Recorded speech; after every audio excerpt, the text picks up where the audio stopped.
it's no secret that I'm like a Mercedes fan. Yeah. But I'm also a massive Lewis Hamilton fan, right? And a lot of people keep asking me, Wandi, what do you think? Are you sad? Are you going to cry? What's going on? Yeah.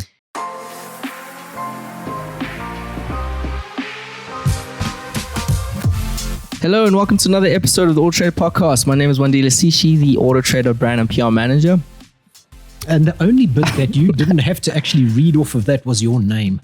Yeah, well, I have to always just, let the people know who I am. It's kind of a plug for myself. So, All the self-promotion. Always. It's my turn. I'm Chad Likoff, a motoring content creator for AutoTrader. And today we have a super exciting show. We've got 4 segments that we'll be talking about today. First one being hot or not. Where I'm just going to get some of your opinion on some of the things that we've, been kind of seeing online. Yeah. And then we're going to be doing This Week in Cars, where I heard that you were in the new Land Cruiser. Yeah, new Land Cruiser 70 series. Officially launched in South Africa. So I was on that. Yeah, nice. And then we'll do hot take, bad take, like a few weeks ago. And then lastly, we'll go into the numbers game. But moving straightly and swiftly along, Chad. So hot or not, simple thing. I'm just going to put up some images here. Just want to get a little bit of your take, tell you how I feel about it. And then maybe we'll read some of the comments of what people have said. See why you're wrong. Usually I am wrong, but we'll see today if, I'm kind of on the same side as the consumers. I think I have a sixth sense as to what people want. In the office, you generally have a hot take. I always have a hot take. I always have a take. It's not always hot. It's not always favorable, but it's a take. Yeah, indeed. Exactly. Yeah. So every single week we do Tuesday, right? Where we bring up to cars and people can basically sort of give their opinion on what they choose. Yeah. And a few weeks ago we did the Toyota Corolla Cross hybrid versus the Jolion 1.5. I've never driven any of these cars, but I have like a personal favorite. I don't know if you have like a personal favorite. I want to hear yours first, because like we say, yours is usually the controversial one. So I'm kind of... So between the two, okay, let me just put it out there. I'm not really a fan of like the Jolion. Like I'm just going to be completely blunt. Like I think maybe because it's too common now. Jolion or H6? The Jolion. Like, yeah, just... Okay. And it's got more to do with the engine. I think the car's fantastic. I think it's like a fantastic car for anybody who's looking for an SUV that kind of does everything that an SUV is supposed to do, right? But I think the engine, which is my favorite part of any car, is the performance and basically how it makes you feel. That's when you fall in love with the car, in my opinion. I don't know, like if you have a similar take. So that's why I don't really like it. So for me, it's the Corolla Cross. That is my take on this, and I hope it's a hot take. Well, I think it's hot because of that. Okay. So here we go. Journalist hat on. Okay. That's because that's kind of what I do. So I haven't driven the Jolion, but I have driven the H6 HEV. Yeah. Which has the same sort of 1.5 power plant in it.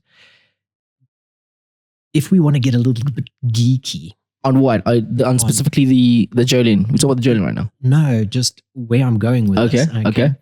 The Toyota Corolla Cross as a model, I really like. I think it's great value for money. It looks good. It's available in GR Sport trim, which is, in South Africa, or was that like Okay. Yeah, so you can get a GR Sport Toyota Corolla Cross. And so it's the most affordable or the cheapest Toyota product that you can buy that's got a GR badge on it, which is really cool. Yeah. So I like that. So it's like the entry point into like GR Flex. Are we Toyota fanboying right now? Like, because I feel like that's what's happening. I'm fanboying a little bit because I do have a soft spot for GR. With I mean, you've raced them. You kind of, with understandable reason.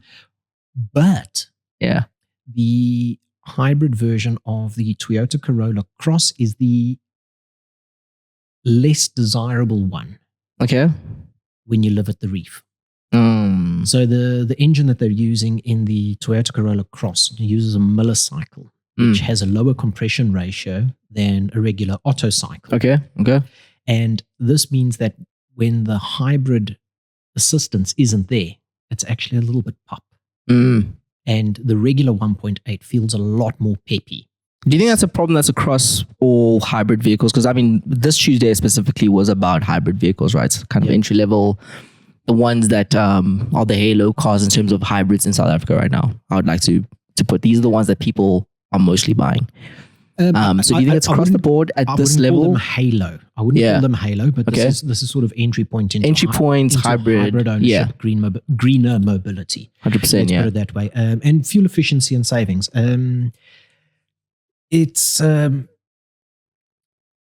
just on the engine basis alone. I think the Haval offerings generally are more agreeable up here at altitude, at Joburg altitude. Yeah. They just nice and peppy. If you're not too phased with it, but like you said, that's the bit that actually matters to us. 100%. Sort of like that's the powertrain and the power delivery and all that type of thing. I would comfortably take a Corolla Cross, but if I lived, and I do live up here at Joburg, it wouldn't be the hybrid. I'd go for the regular 1.8. Yeah. So if I am looking for a hybrid, I could be swayed towards the Corolla Cross. No, towards the Jolion. The Jolion, the Jolion or the H6 HEV, Look, based off this sample of two, I guess they're both kind of hot. But I don't know. The comments on kind of social media, people are kind of leaning towards the Toyota. Yeah. And I don't think it's because of the vehicle. I think it's because of the brand. Moving on, Chad, because we could go on about this. We could really do it all the time with the office. But we recently did the EV test and you were actually there. If I'm not mistaken. I was on hand for the actual testing process of it. We were on hand to do the driving and the... Yeah. The point of the test is to basically take EVs, put them in real South African environments in terms of experiencing them.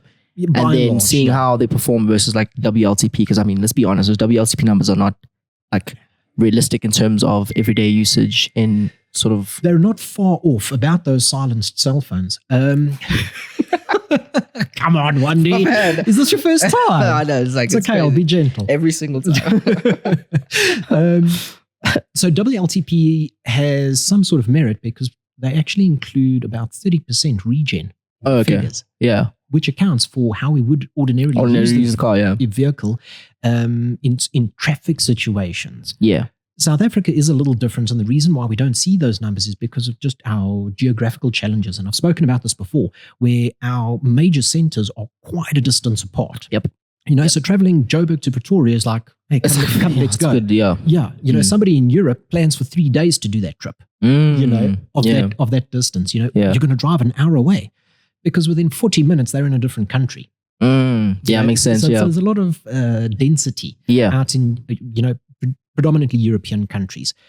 So the way that we test it is we basically put it on a high-speed oval, say high speed, but it's highway speed. Okay. So we do 120 kilometers an hour, and we go from 90 down to 10%, and we see what sort of consumption and range they get from that typical usage as if you were out on the highway, which isn't the best for EVs, but is getting better. It is getting better, as the technology improves. That balance between high speed thirst, and low speed regen, and it's sort of balancing out where it's. I mean, we've done the test for 3 years now, right? 3 years in a row, and this is by far the best results we've received. So for anybody who hasn't seen the actual test, so there's 4 cars that we tested, and a hybrid, but it was the Mercedes-Benz EQA, the GWM Aura. The Mercedes iX, I believe, and the iX1, and as well as the Volvo XC40 Recharge. Yes. And they all performed extremely well. And then we threw the hybrid in just to see, you know what I mean? Sort of, which I think was just like for me, it was the biggest eye opener in terms of like the efficiency of hybrid vehicles versus everything else. It's light and day. But we also ran some songs. So we asked some guys to come and make some... a little bit of a campaign around. Exactly, some really songs of what the car sound like, essentially. And they're all now live on our social media Because platforms. The thing is, these vehicles don't have any engines, internal combustion engines that actually make a noise that have an engine note. Yeah. So there's a whir of an electric motor and a little bit of road noise from the tires and that. But then there's a lot of digital sounds that have been plumbed into it. But not only that, in an ASMR style fashion. Exactly. Each door close sounds different. Yeah. And we made some awesome songs about it. I mean, if you're into ASMR, this is kind of the perfect thing for you. I mean, if you like cars as well, I mean, it's a double. Do you have any favorites before we move on to the next segment? Do you have any favorite from the songs that have come out? I actually quite liked, while it wasn't my favorite vehicle there, what the guys managed to, because I believe 4 different producers that were all sort of tasked with like, listen, hey, create something from this. And it was the EQA. Okay. I actually quite Mercedes, like yeah. it. I was like, Yeah. I can listen to this. I could listen. I'm not going to skip it. Let's put it this way. I'm not going to run out and buy the CD, but I'm not going to skip it. I'm like, let it play. Oh man, I love the BMW one as well as the Volvo one. The BMW one does have a slightly more kind of urban. What we're kind of used to. What we're kind of used to. Sort of like an urban vibe to exactly. it. Which is, and the Volvo one is also really cool. But anyways, tell us what you guys think is hot or not. Have we? In terms of have we even heard the Volvo one yet? Yeah. I think it just dropped. Okay, it just dropped. So head on over to our social media, which is AutoTrader SA. Yep. Posted out on Instagram. I believe it's out on our TikTok channel as well. So you'll be able to go and see it there. Tell us whether it's hot or not. Exactly. Is it hot or not? Are we just being biased? Who knows? Share it with the mates. Get their opinion as well. Get them to take a look at it. See what you think. Maybe we'll do it again. Who knows? The more that they sort of engage with it, the more you engage with it, the more we'll the likelihood that we'll do it again, or we change things up and use a slightly different maybe it won't even just be EVs. We'll do even I don't know, make a song with a Ferrari. Who knows? Yeah, we need to swing past Daytona and go and ask them about a couple of McLarens or something. Exactly that. Moving on, Chad. So this week in cars, Land Cruiser Edition. I need you to just give me a crash course on everything there. I mean, a lot of things to unpack there. Toyota's iconic. Yeah, it's and it's one of those that I don't really want to sit there and sort of wax historical about. But it's stunning. Stunning. You know it when you see it. I mean, it's you know it exactly. I think you know it because it largely isn't changed. So it's not an all new vehicle. Yeah, it is a facelift, an update. Okay, but the big news is the fact that they've actually added a smaller engine to the range. So there's no V8. I'm assuming is the V8 option still there? Okay, so you get the 4 liter, the 4.2, and the 4.5 liter V8. Okay. But now they've added the 2.8 GD6. Oh, so they haven't removed from the top. They've just added. Okay. They've added. Okay. With a 6-speed automatic. Oh, nice. So now you can get your an economical sort of city cruiser. Way Land Cruiser. More. Okay. A Land Cruiser, first and foremost, a Land Cruiser is not built for the city. Yeah. I actually had one parked behind me in traffic today, and I looked at it and I'm like, dude, you are so out of place. Okay. It was a fish out of water. Yeah, totally fish out of water. I'm like, but just with the accessories that were fitted to this one that I saw in traffic, I'm like, great, I can see your intended use and purpose. You are rugged, outdoorsy, that sort of thing. Yeah. And it looks like this one does genuinely work because there's functional accessories added to it. So Toyota has the biggest change is, of course, that front end now. So it gets this new grille, it gets that new body. It looks kind of familiar to me. Like, what am I? Because it's now based on the older 40 series. Oh, okay. Split grille. Yeah. Take a look there. You see the one on the right hand side? I see it, yeah. It's much closer to that, yeah. Yeah, so it's got that sort of same little vent above the grille in the bonnet, which is new to it. Yep. It's got the rounder headlights, it's got the Land Cruiser written on the side. So they've given it the sort of retro take. Yep. And I wouldn't be surprised if they're cribbing a little bit from what Suzuki did with the Jimny. Okay. When they went back to the earlier LJ series. Exactly that, this latest version that they've created with, the rounder headlights, G-Wagon, sort of Mercedes G-Wagon, they've been iconic for, people just love rounder headlights. But that largely hasn't changed. Yeah, exactly. That's been the same recipe for the last 60 odd years or whatever. Are we getting a Prado of this, or is it are we just getting... Yeah, so Prado's coming as well. Okay. So Land Cruiser's, of course, broken up into 3. You've got the full size, which is now currently your LC300. Yep. That's new Prado coming out, which is going to be the 250. Yeah. So Land Cruiser 250, that's what they call the light duty. That is the one that is meant for a slightly more urban environment, but then, hey, take it out on the weekend, go and hit a trail, something of the sorts. It's still off-road capable. But then when you need something... more rugged, off-roading. Properly rugged, like dependable, then you go with the 70 series. So this still has a ladder frame, solid axles, locking hubs. So if you still want to do the proper off-roading stuff, you totally can, yeah. Like there's no and it's not just the off-roading. So these are exceptionally popular in the sort of, I want to say commercial sector, but agricultural sector. I see, yeah. Out on the farms where it's hitting and it just lives on dirt roads and gravel, and it needs to be able to throw whatever you want at it, and it will just sort of take it up. Yeah. So it looks a little bit softer, but it's not. Yeah. They've revised a few of the things in the interior. Unfortunately, just because of our weak rand, we weren't able to get like the retro cluster in it. Okay. Or the LED headlights, which are also new for it. So we've got traditional halogen ones.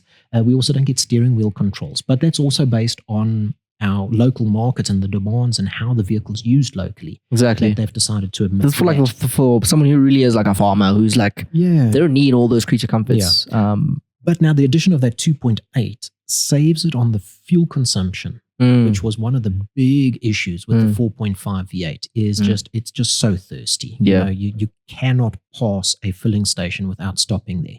The 2.8 far lighter. You're going to get over 1,000 kilometers on a tank. It's got a big tank, but it's going to average around 10. It doesn't have an onboard computer. I mean, it's still very traditional in its tech. Okay. Yeah. So there's no bells and whistles and computers and digital this and digital all that that. nonsense that sort of distracts you from things that could possibly go wrong that are difficult to repair out in the field or in a remote location. That makes sense. Yeah, it's built for purpose, right? It's built for purpose. Absolutely. Yeah. You actually driven it, right? So, like, what are your first, before we move on to the next one, like, what are your first sort of opinions on that first drive that you've had of it?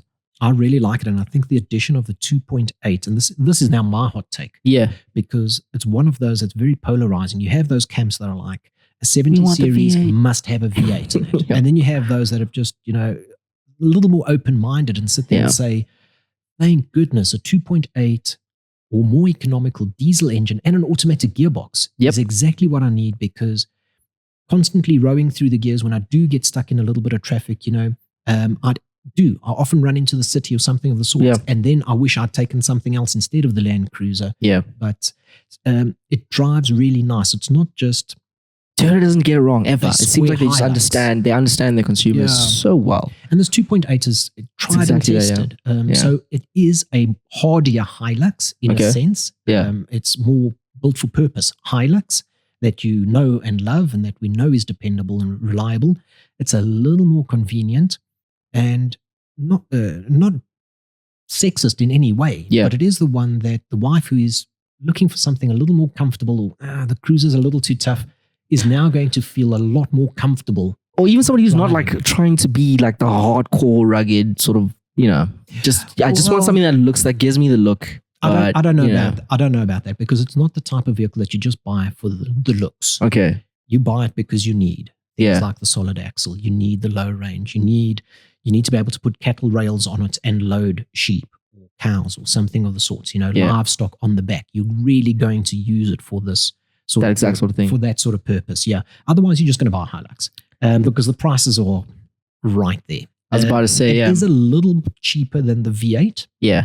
But it is more expensive than the 4 litre and the 4.2. I mean, we'll have an article with all that sort of information, so we'll just link it. So my first drive impression is out on the site, and it sort of goes through the little nitty-gritties and that sort of stuff, and it's so much easier to live with. Yeah. It doesn't feel too agricultural. It strikes a nice blend. Okay. That's pretty much what I get to in that in my first drive review. That is live on site, and you'll be able to see it there. And then I have a brief little driving impression once again on our Instagram and TikTok, our social media platforms. 100%. I'm excited to see how it does in the markets. I think it's going to be absolutely phenomenal. It should do well. It should do well for them. I think Toyota's smart enough, and they've done enough research to understand identify. Exactly the market, they're not trying to alienate current owners or potential owners. They're just trying to open up to a broader audience that probably wouldn't have considered it if it wasn't available in an automatic. And 100%. Now they can, 100%. Moving on, it's time for actual hot take, bad take. Probably one of my favorite segments, but just to get cracking, I think let's just get straight into it. We've had a few discussions inside the office about this. Ferrari. Okay, I'm going to start there. F1. Lewis, give me a moment. Let me just get the boxing gloves out. Lewis Hamilton moving to Buckle Ferrari. Up, folks. It's happening. It good or bad? Is it? Because I say it's good. Is that a hot take? Or is it a bad take? In your opinion, they don't sleep on the Photoshop, do they? Of course, we're already there. The fans are ready. Is it a hot take? Is it a good move? Is it a bad move? I'm going to quantify everything here quickly. Quantified. Okay, let me just let you run. I have a lot of respect for what Lewis Hamilton has achieved and his driving skills. Yeah. Lewis Hamilton as a person, not the biggest fan. I ain't inviting him to dinner, mate. Not the kind of circle and company like you. We don't sit around the same campfire. But like I said, I've got mad respect, because anybody that can drive and at that level for so long. At that level for so long, admittedly backed by a strong team. Of course. Because that is very critical in this argument. Yeah. Is you cannot underplay the role of your machinery, and the fact that he's had an absolutely cracking team behind him. And Mercedes they've had a great car. Yeah. They've had a phenomenal budget. Great culture. Let's not forget that, because we saw what happened when you took their budget away. We did okay.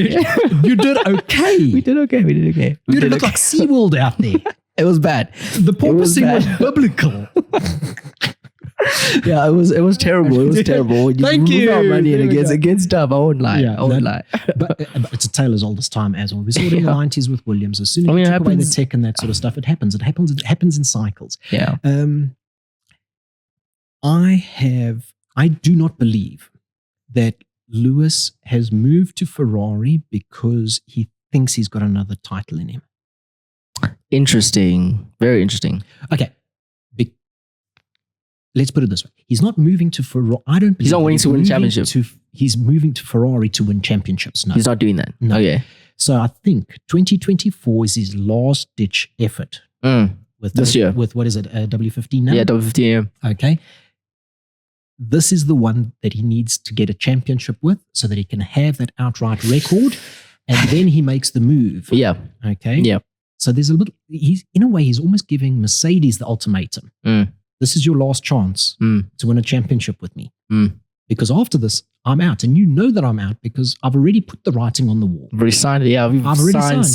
Delivered. This is the last. In Give the me most the best expensive. throughout the year. Give me the best chance of winning, or else you guys will never get a championship. Because there's a bit of ego in that, because he knows that he can win a championship. He's done it 7 times before. Yeah. So my take on it is absolutely brilliant. So it's no secret that I'm like a Mercedes fan. Yeah. But I'm also a massive Lewis Hamilton fan, right? And a lot of people keep asking me, Wandi, what do you think? Are you sad? Are you going to cry? What's going on? Yeah. And personally, I love the idea of him moving to Ferrari simply because, one, it's Ferrari. I want that for him. And I am in agreement with you there, because I think that's exactly why he's done it. It is that last checkbox on this career of his. On this perfect. I drove for Ferrari. Exactly. The quintessential Formula One team.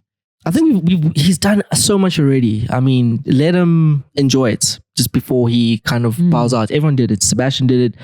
Alonso did it. Everyone's kind of had that experience. And I do think Lewis has aspect. about 300 missed calls from Seb, though.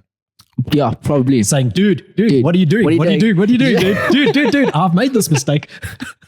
But I think he's going to enjoy. He's going to enjoy it. And I think for the fans, it's going to be fun to see. It's going to bring racing back to the sport again. I think Ferrari is also going to invest a lot into their vehicle. I think they're going to invest a lot into that vehicle. I think it's going to be a competitive car. And with that leadership, with his leadership and Charles, I think it's going to be a fun fight to watch. It's going to be better than Max and them. I don't know. Red Bull right now is kind of just ahead of the game, but we'll see. I'll just my take there is there is always the chance that this is a McLaren situation. Okay. Where Ferrari has shown enough promise in the 2023 season that Lewis is like, you've got one more season to sort of get your stuff together. Yeah. And in 2025, I want a competitive car. Yeah. Highly possible, because McLaren had a spill of terrible seasons. And then last year, wow. Yeah. Came to the party, and they were actually properly competitive and challenging. So there is that possibility, but I think it's a little less. I think this is more just pressure on Mercedes than pressure on Ferrari. 100%, yeah. Fred Vasseur behind the wheel, I still have my questions around that. Okay. It could happen. I feel for Charles, though. Yeah, I feel for Carlos. I mean, he's the only person to beat Max. I mean, he's the one who got dropped. So, but on that basis, I don't think he's going to sit without a seat. No, and I think he's going to possibly end in a place where he gets a little more recognition, respect. For sure. Like I say, the biggest loser here is Charles, who has signed. He's the only Formula One driver that has signed a 5-year contract in the history of the team, because the team has never functioned in that way. Yeah, and to sit there and to make that sort of long-term commitment and then be booted down into second driver. Yeah, it says a lot about the confidence in the team. Yeah, that's got a sting. Wishy-washy. Yeah. That's what happens. It's going to be an exciting season. I think we're going to see lots of things, and we'll bring it up, I think, across the year. We'll keep talking about this. The actual biggest winner here. Yeah. We've spoken about the biggest loser. Biggest winner is Formula One. That's a great way to end the segment. Because this is a hype train, bar none. Exactly that, The amount of attention people were so generated. over it. You know, people were getting over the sports, and now I think you're absolutely correct in saying that. Liberty has done wonders in terms of generating a hype train. Yeah. Watch the viewership on that first race. Yeah, even this weekend's testing sessions. Just throughout. I think throughout the season, it's going to be incredible, yeah. Drive to Survive did that in earlier years. That has sort of lost its momentum. Just because we know what's going to happen, right? We know that Red Bull is going to be a Red Bull hype train. Yeah, and Will Buxton's going to read from a script. But the hype train, let's not sort of take anything away from Liberty Media and the way that they're marketing and they're kind of running the sport, the business of the sport. Just the marketing and the promotion of the sport. They're doing a bang-up job, and I think there's a lot of companies out there that can learn exactly from the approach that they're taking. They're spending money, but they're making it hand over fist, mate. 100%. Last segment, Chad, before you leave, I don't know if you know this, but I'm not leaving, I'm just going over there. Before you leave, leave the camera at least. Last segment is called It's a Numbers Game. And I wanted to go through some of the data that we've just received from the AutoTrader industry report that's going to be coming out in a few weeks. Basically, just your opinion on it, just from knowing the industry so well. I'm going to give you the top 3 makes sold and the top 3 sold models. And I just want you to give me a quick crash course of why you think they perform so well and if you think it's going to be continuing. So with regards to makes, Toyota, VW, Ford, top 3. How do you feel about that rank? So Toyota, Volkswagen, for the year. Ford for the year 2023. For the year, yeah, not for the month. Yeah. Pretty surprised that Ford is up there because they have a relatively thin product lineup. Okay. But it is also just testament to how good the new Ranger is. And the new Ranger is phenomenal. But it isn't all the eggs in one basket approach, which is massively risky. Yeah. Because as soon as you have a competitor, and we know the competitor is going to be Toyota, new Hilux, the Hilux has an imminent replacement coming. Yeah. They won't tell us whether it's going to be next year or the year following, but we can expect a new Hilux in the not too distant future. And with the Toyota's approach to things, and definitely not fanboying here, it's just we've seen them do this time and time again, is they will come to the party and be able to deliver something that is absolutely competitive and possibly even reset that bar. Exactly. Because that's what the Ranger has done. I take absolutely the Ranger came and reset the kind of what's the favorite bucky in South Africa, right? Absolutely. Yeah. A totally dethroned Hilux in that sense. Hilux sales are now largely based on legacy and once again, brand, reputability, reliability and the likes. So it's bold and it's brave, and Ford has a lot of thinking to do in terms of what other products they offer locally. Puma, unfortunately, as good a product as it is a little on the pricey side when you consider the competition. Top 3 sold models: Ford Ranger, Toyota Hilux, and the Polo. No surprise there. No. But Ranger at the top, like you said, it's kind of they kind of resting. Well, Ford specifically is banking on that model, which performed so phenomenally well last year. It was fantastic. It's a brilliant vehicle. It really is a brilliant vehicle. The new Ranger, I genuinely love because all the changes that they've made to their T6 chassis.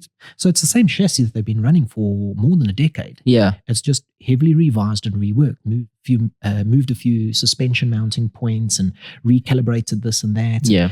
It's made the world of difference. So there's a constant evolution and it's brilliant to see. It is also extremely well thought out in terms of control placements, features, just the size and fit of everything. They've taken some time and just really understood exactly what the everyday person is going to be using the vehicle for. What the consumer was looking for. Yeah. Yes. Something that Toyota is going to have to be, put a lot of effort into, and something that VW needs to do because that foothold of theirs, they're starting to lose it to the likes of Suzuki and the Chinese who are coming in and appealing to people's pockets 100% rather than their sentimentality. 100%. That's pretty much all the time we have for today, Chad. So if you like the show, please engage with us, comment, hit the like button, and of course, subscribe to the AutoTrader SA YouTube channel. Turn on the notifications. So this comes out at generally the same time every week, but turn on the notifications and then you'll know when it's dropped and when it's live. And then you can give a listen. Of course, it is also available in most of your streaming outlets. So if you have a preferred one, go there, subscribe, follow, do all that nice stuff. And then, of course, social media where we can give you sort of keep the conversation daily going. updates. Exactly and that. we do. And if you've got a smart comment or you've got a genuine question, we will be able to engage with you. But if you're being a little banal, well, we'll think about it. Let's just be like, we'll consider it. We may turn a blind eye. Thank you so much, Chad. We'll see you guys next week. Cheers.